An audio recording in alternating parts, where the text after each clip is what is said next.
Buenas, mi nombre es Nilson Delgado, docente investigador del PNF en Educación Agroecología. Hoy les presento los desafíos de la pedagogía productiva versus la pedagogía del status quo.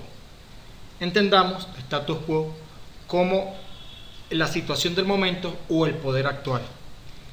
Para poder comprender esta pedagogía, tenemos que visualizar lo que son los elementos estandarizados de la educación tradicional versus la pedagogía productiva, que busca dar el salto cualitativo de la renta petrolera hacia la pedagogía productiva.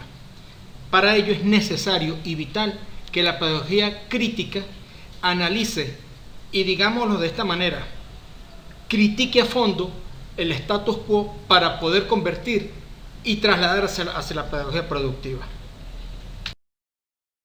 Entonces, en este acercamiento podemos comprender a la pedagogía que la han querido relegar a una reducción, cuando más a la didáctica o ciencia a la dirección del aprendizaje. Como podemos observar, esta concepción es nada más y nada menos que la forma tradicional en la que se pretende decir que la didáctica es pedagogía dentro del ambiente de clase. Pero la realidad social, y más con lo que ha dejado la pandemia, es que la enseñanza se extendió a la sociedad misma, lo que quiere decir que el aprendizaje ya no es un elemento central del aula, sino que va más allá, y esta se extiende a la sociedad.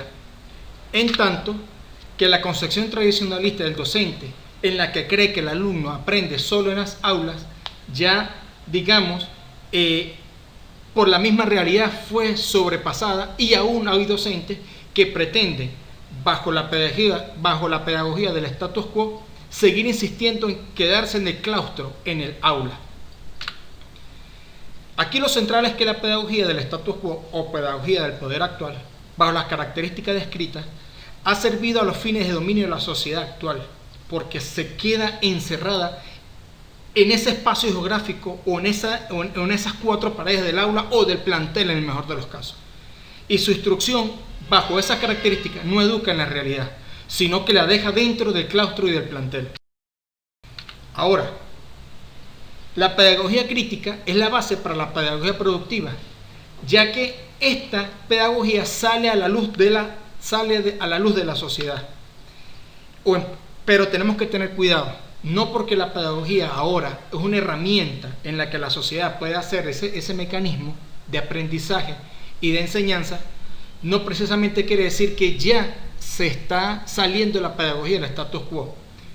Tenemos que comprender que el capitalismo se metaboliza y ajusta la forma, pero el fondo sigue intacto, inalterado, en palabras de Mesaro. Ahora, esa misma condición, esa misma característica del capitalismo nos lleva a dos concepciones que nos las dibujan muy bien Samuel Robinson y Luis Beltrán Prieto Figueroa. La primera, que en materias generalmente debatidas, la verdad tiene la desventaja de parecer vulgar y su demostración tribal. Lo que aparentan saberlo todo envuelve en oscuridad a los que saben. Eso lo dice Simón Rodríguez en Sociedades Americanas. Y por su parte, Luis Beltrán Prieto Figueroa afirma que a mediados del siglo XX nos revela que los textos enseñan conocimientos con varios años de atraso, o que no tienen ninguna aplicación y práctica cuando el individuo va a servirse de ellos.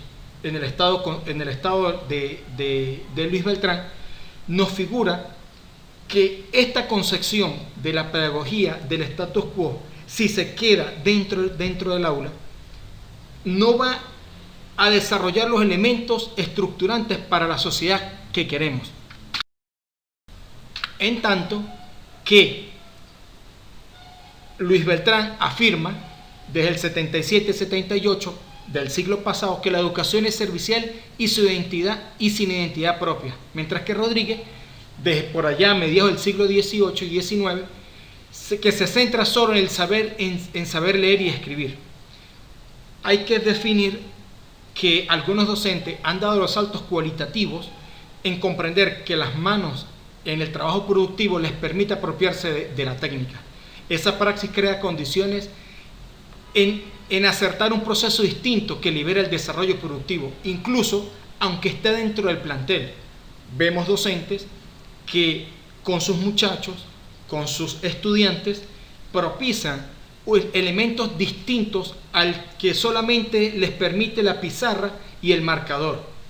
se llenan las manos de tierra, valga la anécdota, y eso les permite apropiarse de la técnica.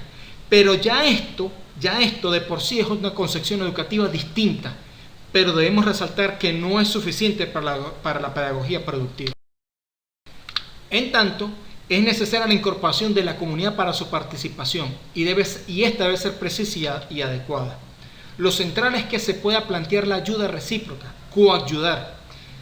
¿Cómo coayudar en un proceso en el que solamente la escuela está aislada de la comunidad?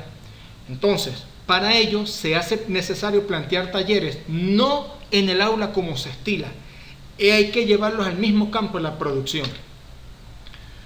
Por ejemplo, algunos docentes pueden generar una actividad tan sencilla como el de hacer un vivero agroecológico artesanal, donde las semillas o las plantas que se logren germinar las puedan llevar para finales de año, el primer pico de lluvia, llevarlas a una reforestación tanto de áreas verdes en la ciudad o es para salvar los cuerpos de agua de los principales acueductos.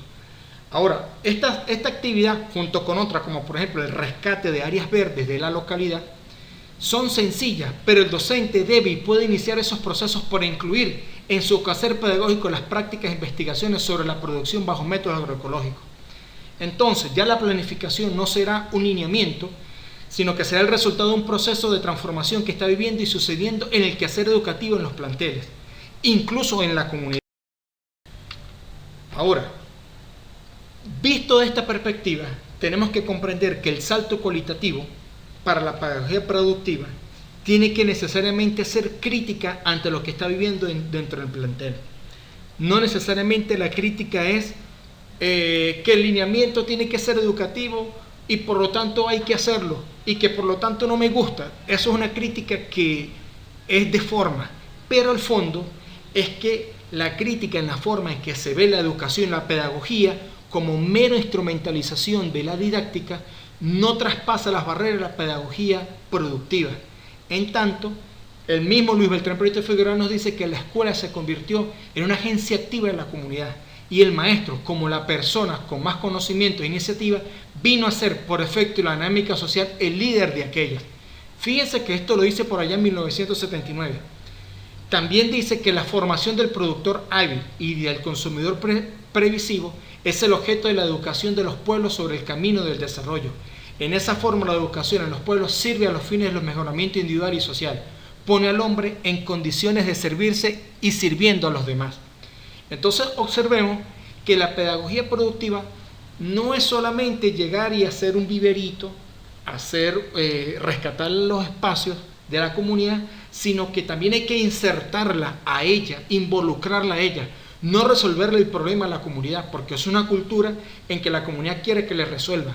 Es involucrándola a ella para el desarrollo de estas actividades, incluso fomentar junto con los niños y los representantes, todos los trabajadores del plantel, obrero, administrativo y los demás docentes, en una actividad en conjunta con la comunidad. Así estaríamos pasando a una educación productiva y esos son los retos de la pedagogía productiva. Muchas gracias. Aquí.